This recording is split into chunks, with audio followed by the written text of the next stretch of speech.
So Gear for Music asked if I would help them to promote this product. And so this is the range which is above their like beginner range.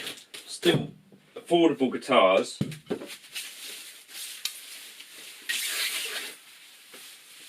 A very striking looking guitar.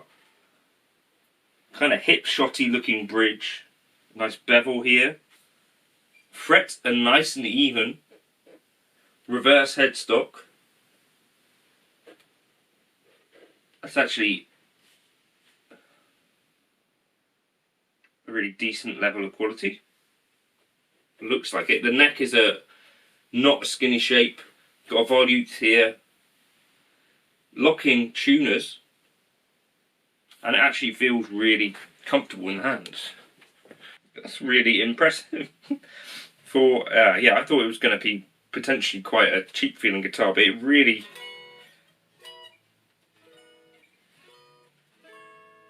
Anyway, that's the G4M brand. Interesting kind of Ibanez, I would suggest, inspired with the... Is that like spalted birch or spalted maple? Or burled maple? Really interesting looking kind of veneer top. See, it's like quite a few parts body there of wood. So not like a one-piece body or anything, but you can kind of see exactly what the guitar is, and that's actually pretty inspiring, I think, at this price range.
This channel is supported by TrueFire. TrueFire is an online library of lessons from some of my favourite players. There's thousands of lessons on there. You can use the promo code JNC40 to get 40% off of any of their courses. So when Gear for Music sent me an email, and it said, you know, basically there's some things we're trying to get the word out on, and this is a guitar that I chose from their G4M range. This is a sponsored video. However, I am honestly very impressed with this guitar. For £249, it's got some really impressive specs. More importantly, plays like a guitar, not something that is built for landfill. It's quite fun to play, and quite impressive, I think, for this kind of money. I'm kind of surprised that they're able to get this out of the door, given that, to me, this looks not dissimilar from something that Kiesel or Ibanez might charge considerably more for. So, the things that you should know about the G4M range in general are that they have a range of budget from £180 to £300. That's kind of like where these guitars sit. There's a bunch of options there, from baritone stuff to extended range to like 7 strings and stuff like that. Some of the models also have Floyd Rose hardware, which is kind of bonkers at this price point.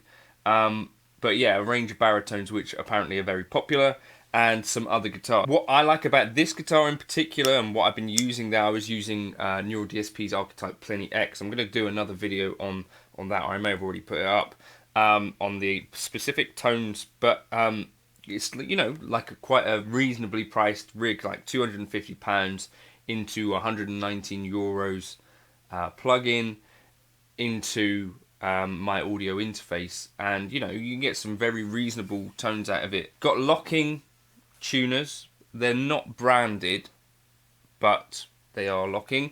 And importantly, because this is one area that I kind of always point out on cheap guitars where attention to detail can be lacking. So the nut seems to be an area of a guitar where people have a bit more difficulty, but they've actually chosen to use a Graphtech new bone nut, which I really like the look of, and it seems tidy, it seems stable. It looks more like the sort of thing that you'd see on a PRS type guitar, which is not a bad thing at all. A sort of hip shot inspired bridge, so going to be pretty stable there. And as well as this beautiful poplar bow, so it's a poplar top, laurel fretboard, maple here, and then the body, I think it's alder. I guess I'll correct that if that's wrong. But there's some pictures that I wanted to show you from the website as well as the rest of the range. How does it sound and how does it feel to play?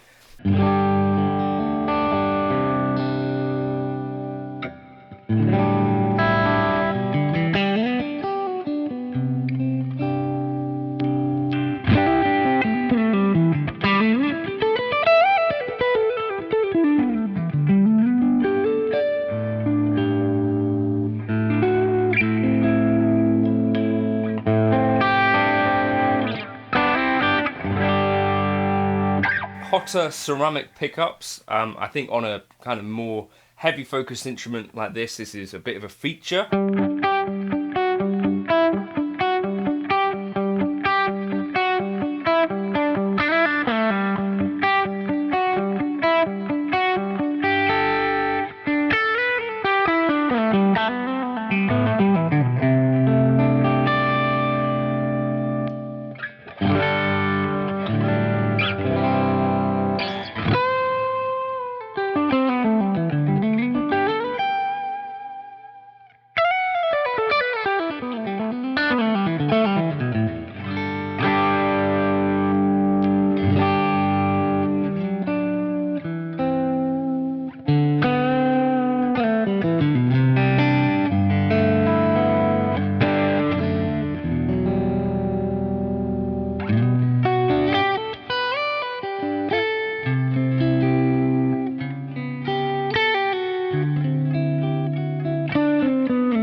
I guess it kind of, with the reverse headstock, has to look like it might be not quite as versatile as I think it ends up being with that coil tap in particular. 3 positions. I don't think there's anything else I need to say about the guitar particularly, just that I was genuinely, you know, not expecting a guitar of this quality to come out of the box.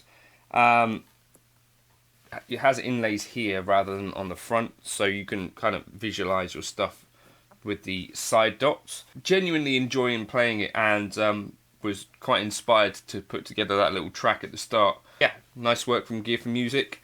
Go check out the rest of that range if you're in the UK and looking for something beyond like a starter guitar. And I would skip the introductory range in general of guitars and maybe go for like a step above that, and you've actually got a guitar in this which would probably last you quite a bit longer in terms of not needing to change this up before you want to upgrade to a higher quality guitar. I feel like this is definitely within that sort of Ibanez range. You know, try and think of something around this price range that could beat it. I can't really think of anything. £250 for what is a pretty decent spec and very decent playing guitar. Let me know in the comments if you've got other suggestions. it's a really impressive guitar for the money.